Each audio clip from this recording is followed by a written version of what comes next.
What are my short and long-term goals? Where am I in terms of those goals? And I also just really like to hone into the intuition that I have and that we all have. Hi, EnvisionAirs.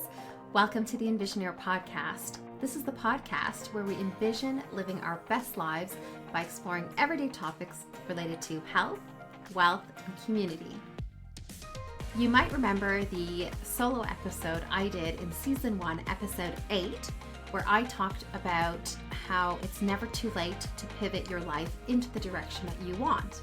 So today, this is basically a part 2 to that episode, and I'm going to be setting out my thoughts as to when I think it's the best time to actually take the plunge and pivot.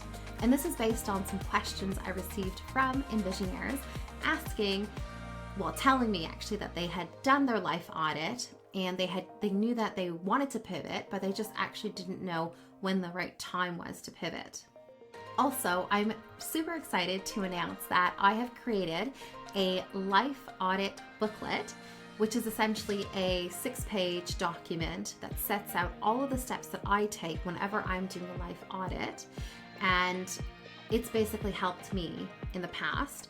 And I'm actually offering this to all EnvisionAirs out there who want to have their own booklet that they can go through and use whenever they want. And it's really, really easy to use. Please feel free to go to my website, www.nicolengyuen.com, and you can download that free booklet there. And please do, if you do download it, please do let me know how it goes, and hopefully it really does help you guys. Okay, so let's dive into the topic today. How do we know when we actually want to pivot? Sometimes it's a no-brainer, like you just know that you need to take action. That could be because you have some goals having to do with getting healthier, building endurance, getting better sleep, finding love, anything like that, where it's essentially a no-brainer. Yes, I have to take action, right? Because you've done your life audit and you realize that those are some areas in your life under health, wealth, or community that are really missing. So obviously then you can use the skills that we talked about, which are visualization, goals, and also, basically affecting a plan and putting a plan in place. So you can take all of those steps and then basically make a change, make the pivot in your life. That's great. That's easy. But what about those times when you are, let's say you have a toxic work environment or a toxic friend or family member who's like an energy vampire and you're just struggling to be around them, but you're kind of forced to be around them? What if you're in a really toxic relationship, but you still love your partner and you want to try and see if you can make it work, but you're still also maybe thinking about, breaking up and making some, again, these are big life decisions. These are situations where if you did nothing, things would stay the same, but slowly you would start feeling a sense like you're losing yourself, you're out of control, or even worse, you could feel like you're betraying yourself or your values. So sometimes you want to pivot, but you just don't know when actually is the right time to pivot. Here are 3 things that I do on a regular basis whenever I'm facing a really big life pivot. And it's really, really helped me to kind of get through and make the decisions at the right time for me. The first thing I do is I like to take reflection and do some meditation. I really like to go inward and really take some time to ask the universe for help and guidance. And I'll often sit quietly and really try and reflect on the decision and actually the timing as to whether it's the right time to take action now or whether it's better to wait a little bit. And when I'm doing that, sometimes I'm thinking questions, for example, what are my short and long-term goals? Where am I in terms of those goals? And I also just really like to hone into the intuition that I have and that we all have, actually. And oftentimes I will get a sense of direction, and it's actually really powerful. And it's really helped me to make decisions as to whether to wait or actually just start taking action or even small steps towards the action. the second thing I do is I love to journal. Even though I do the reflection and meditation, I then really like to do the journaling, because for me, when I journal, it's like all of a sudden my thoughts can come alive and they become so much more clear that way. And if I'm actually really still struggling and I'm not getting a clear answer, which sometimes happens, I like to do a pros and cons list. But I like to do it in terms of like taking action now. So pivoting right now versus waiting a few months and pivoting then. And so I guess what I like to do is pros and cons for now, and then pros and cons for down the road. And actually seeing that, it helps me really map out the benefits of taking action now versus later, but it also allows me to look at the challenges and maybe some of the consequences of doing this now, like taking action now or waiting. And when I'm journaling, it also allows me to kind of set a timeline in a way and consider like taking effect now, whether or not, I guess, there are things that are going on in my life that either could expedite it or could actually slow me down and or create more challenges.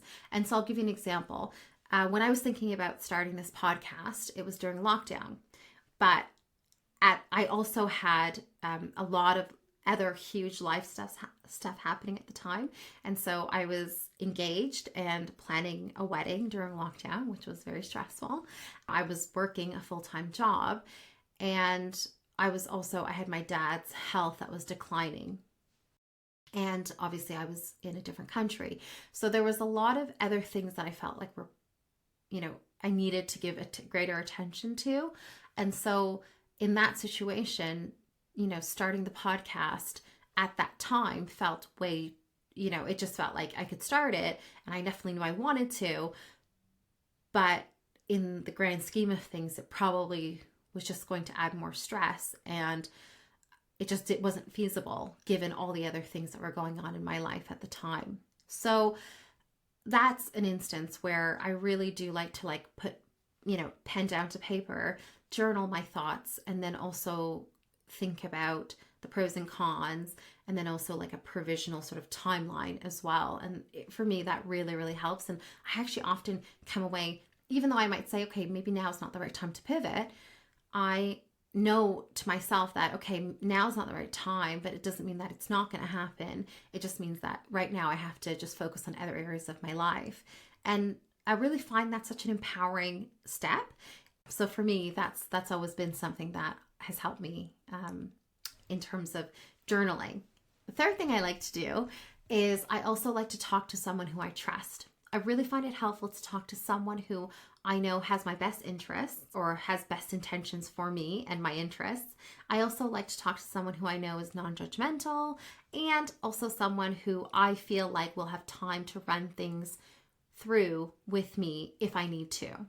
This is often now my hubster, but it has also been different times in my life, my family, some of my girlfriends, a therapist. It really just depends on where I am in my life at the time. And I've always really found that the sounding board is super helpful as like a final step, essentially, to make sure that I am making this big life pivot at the right time. Once I've done all these steps, I feel very confident that I've made the right decision, either to take the plunge and pivot now or wait, a little while and pivot at the right time then in the future. And then I obviously then would move on to steps 2 to 7 of the life audit. And that's when I start putting into effect the brainstorming, the visualization, the planning, all of that stuff that we talked about in season 1, episode 8. I know it might be a scary move to go ahead and do a big life audit, and there may be challenges that you might need to overcome, but try to remember that these are just opportunities that are lying in every challenge that you face. And then just try to take one step at a time and trust the universe that things are happening the way they're supposed to. This has often helped me along the way. I hope this episode has been helpful to anyone who's facing a life pivot, a big life pivot, but has been feeling unsure about timing and what to do and how to actually just make a decision as to when to pivot. Please do let me know if this episode was helpful to you and you are planning a big life pivot. I love to hear your story and just share with you ideas as to how you can pivot your life. Lots of love, EnvisionAirs, and remember, every day offers us a new opportunity to start living and envisioning our best lives. If you want to see more videos like this, make sure you hit subscribe and check out this video here.